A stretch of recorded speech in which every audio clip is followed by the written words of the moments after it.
अस्सलामु अलैकुम रहमतुल्लाहि व बरकातुहू। बिस्मिल्लाहिर्रहमानिर्रहीम। नहमदुहु व नसल्ली अला रसूलिल करीम। अम्मा बाद। अऊज़ु बिल्लाहि मिनश शैतानिर रजीम। बिस्मिल्लाहिर्रहमानिर्रहीम। अल्लाहु तज़ीरु वाज़िरतुन विज़्रा उख़रा व अलैसा लिल इंसानी इल्ला मा सआ।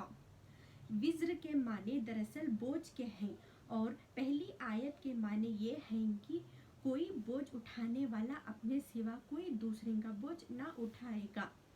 बोझ से मुराद गुनाह का बोझ है और उसका अजाब है। इस आयत का मतलब है कि क़यामत के रोज़ एक शख्स का अजाब दूसरे पर नहीं डाला जाएगा, ना कि इस बात का इख्तियार होगा कि वो दूसरे का अजाब अपने ज़िम्मा ले ले। कुरान करीम की एक दूसरी आयत में इसका बयान इस तरह आया है, वाइन तदउ मुश्किलतुन इला हिमलिहा ला युहमल मिनहु शै।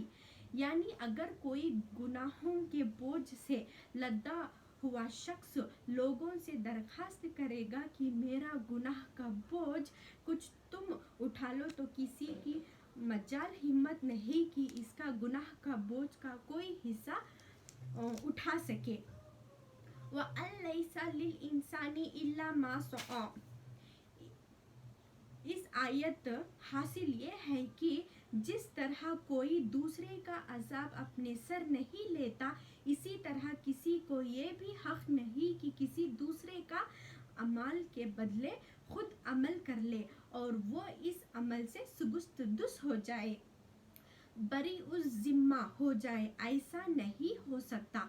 मसलन एक शख्स दूसरे के तरफ से फ़र्ज नमाज अदा कर दे या दूसरे के तरफ से फ़र्ज रोज़ा रख ले और वो दूसरा अपने फ़र्ज नमाज व रोज़े की बरी हो जाए, ऐसा नहीं हो सकता।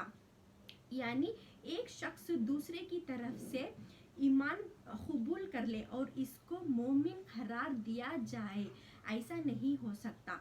हर इंसान को फ़र्ज नमाज अलग-अलग पढ़ना ज़रूरी है।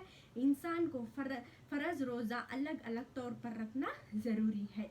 हर इंसान को अलग अलग तौर पर ईमान कबूल करना भी ज़रूरी है। इंसान खुद ही कोशिश करना है अपने सवाब के लिए, खुद ही कोशिश करना है। इसका जवाब इंसान अगर जब इंसान इंतकाल हो जाता है तो दूसरे उसके रिश्तेदार इसाली सवाब करना क्या मतलब है, क्या माफूम है? इसका जवाब ये है कि एक शख्स दूसरे की फराइज ईमान रोज़ा नमाज को अदा करके दूसरे को सुबुक्त नहीं कर सकते, तो इससे ये लाजिम नहीं आता कि एक शख्स की नफिल अमल का कोई सवाब कोई फ़ायदा दूसरे शख्स को ना पहुंच सकेगा।